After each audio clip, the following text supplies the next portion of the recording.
So going through life, there's going to be things that are happen. Some are good, some bad, but when you don't know the difference of them, that can be even worse.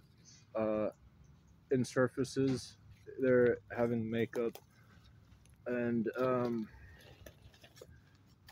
if you don't know the difference of a surface, you might confuse it for its makeup.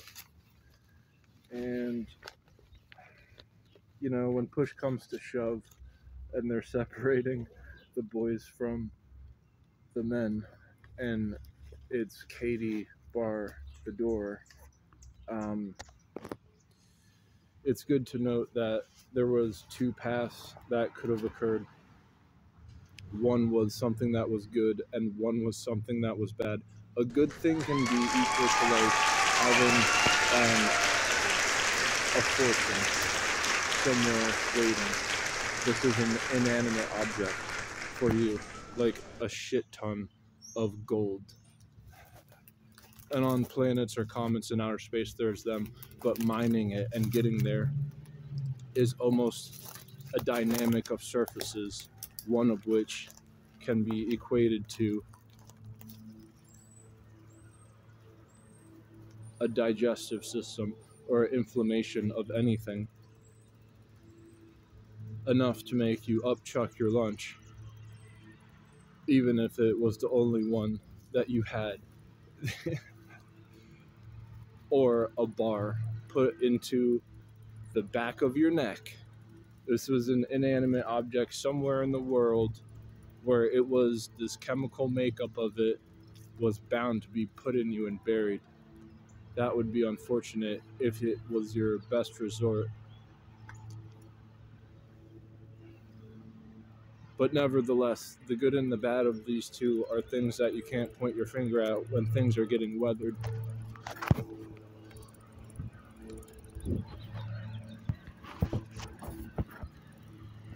Nevertheless is the case that when something is allowed to fly, that means it's given an exception to pass.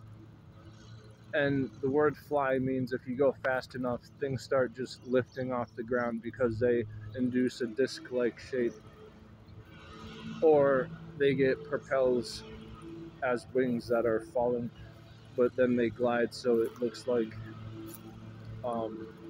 they're falling in style. So then if you have a thing that has happened fast enough, if you do anything fast enough, is it a solution where it is allowed to fly?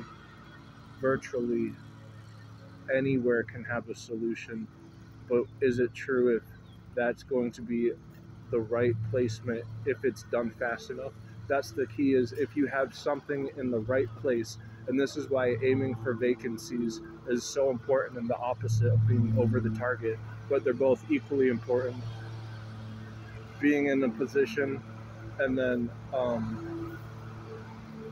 that action of going fast from there will virtually get you something. But will it be good or bad? That's, in this quantum realm of the early universe where the uncertainty principle was like being housed inside of a plasma, all the material in the world.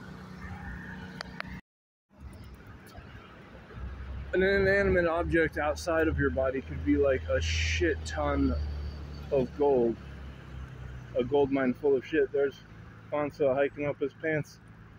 Attaboy.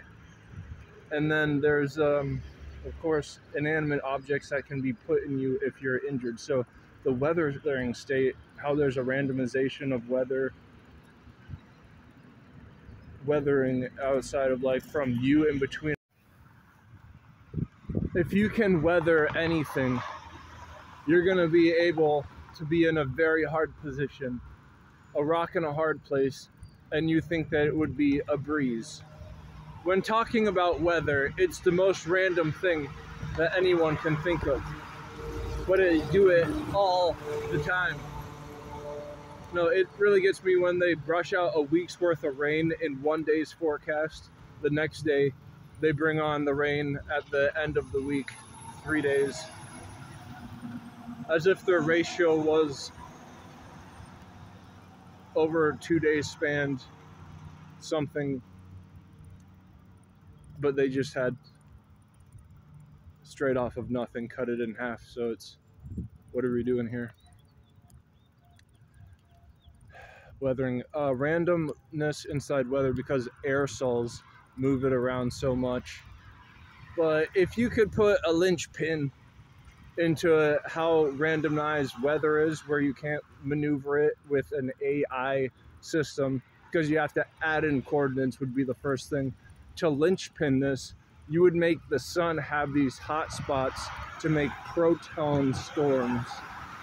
And what a proton storm is, something that is so neutral, because protons, they're positive, and our clouds, well, they've been shooting out electrons for the entire time the globe has been here. So once it gets hit with these new protons, and there's these electric clouds that have got the electrons, you put a positive and negative together and they start canceling out for the first time. But no, there's been sunspots before. It's just these proton storms make it a level up from random. How do you make a level up from random? With a linchpin. No, but there's body parts that are surgically implanted in people, like a pole in your neck if you get wrangled. And so this pole was out there somewhere in the world, and it had a literal configuration in it of metal that was cast that will be put inside a body and buried alive. I mean, dead with it. And so to think that there's a body part, like an inanimate object out there somewhere in the world, and you're going to be putting it in you if you get injured, is terrifying, because your body learns to trust it even though it isn't it. And to me, that's really how you one-up randomize, doubling down on what shouldn't be. And so if there's inanimate objects out there, a lower version of a pole would be a microbiome, one that's really nasty, and the nastiest ones have validity. So do you think a pole has a stable sound structure? If you hit it, yeah, it's got a twang. But what if you hit a micro part enough? If it's stable, will it give out?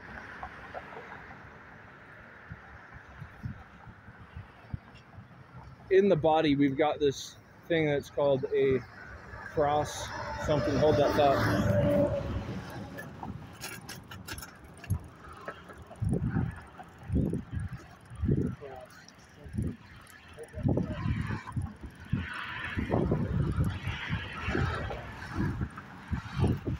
A double cross, which is what my sister showed me the other day. A body is a double cross when the neck disappears into the chest cavity, and the chest cavity expands outwards, so you get a barrel chest and no neck.